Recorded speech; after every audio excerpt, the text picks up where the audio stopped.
itong side mamaya ay itutupi lang natin ng photo doon mga kaibigan. Tapos yung nandito itutupi din po natin siya.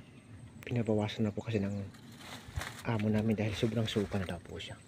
Saka medyo masagol na rin tingnan. So itutupi lang po natin itong mga kaibigan papunta doon.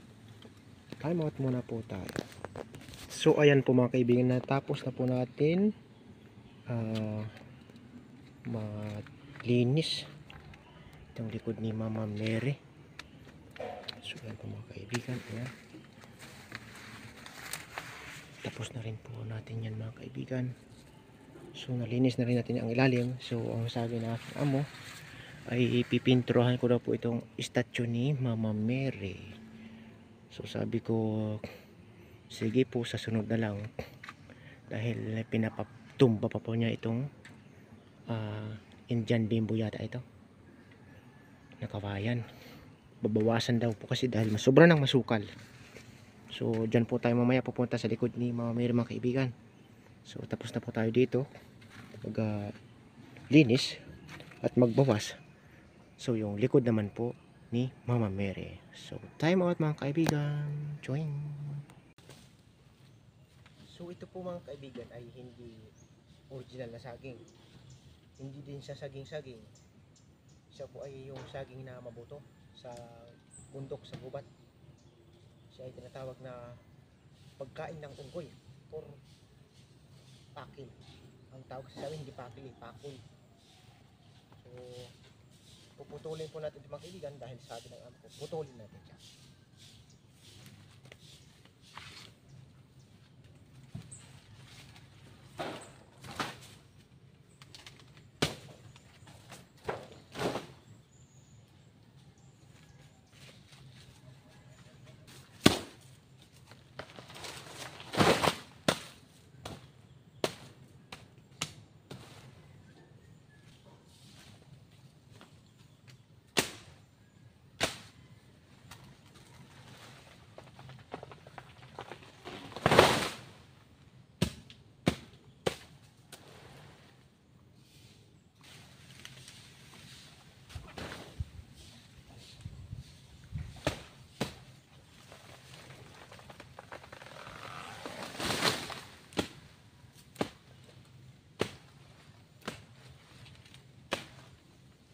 So ito po mga kaibigan, kahit naputol natin, ito ay sisibol din ho.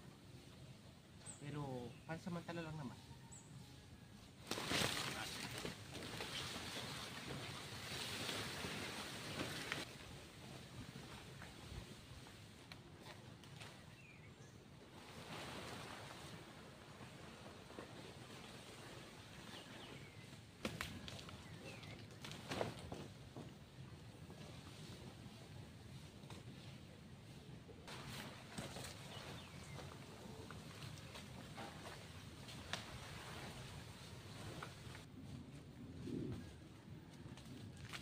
Next nating titirahin mga kaibigan ay ang Indian bimbo. So ang gagawin natin dito mga kaibigan ay sabi ng amo ko ay bawasan. So pwede nga naman. So try ho natin mamaya kung mababawasan po natin siya. Pero hindi po tayo makapag-video nito mga kaibigan dahil masikip. Kung ilalayo ko din ng cellphone ko, hindi din niyo makikita. So i-time out mo lang ho natin tapos hanin ko na lang, kumbagay videohan ko na lang after na makuha ko siya. So thank you so much po mga kaibigan. Mga kaibigan, inuutay-utay na natin siya. Pagbungkal, babawasan natin ang puno ng kawain na ito. Matigas talaga. So time out muna po tayo mga kaibigan. Ayan mga kaibigan, malapit na po natin siyang matanggal. So konti na lang. So tayo muna po tayo mga kaibigan. Tatanggalin muna natin isang puno na ito. So ayan po mga kaibigan, natanggalan natin siya doon sa puno niya. So dadalhin natin siya dito sa taas. Ayan mga kaibigan, nakaisang puno na tayo. So mayroon pa doon tira. Bawasan daw sabi ng amo ko niya. Ibawasan natin. Yan. So time out muna po tayo mga kaibigan. Tuwing. Ayan mga kaibigan. So patumba na itong pangalawa. Konting sikat na lang. Ayan. So time out muna po tayo mga kaibigan ulit. Ayan po mga kaibigan, natapos na po tayo dito sa ating pagkukuha at paglilinis dito sa may puno ng kawayan sa likod ni Mama Mary. Ayan. Ayan po siya mga kaibigan. Naayos na po natin itong likod ni Mama Mary. So ito mga kaibigan, yung mga damo na ito ay sa ating pag-grass cutter na lang, maaring bukas o di kaya sa makalawa or sa sunod pa na linggo kung sakali tayo ay magkaroon ng free time. Depende na lang yan sa sitwasyon.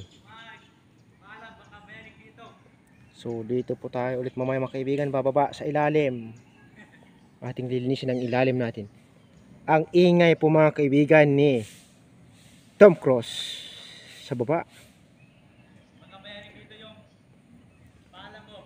Matagal na daw siyang naghanap ng kabiyak ng kanyang puso. So malapit na rin pala mag Valentine's Day. So time out muna po tayo mga kaibigan. Chewing.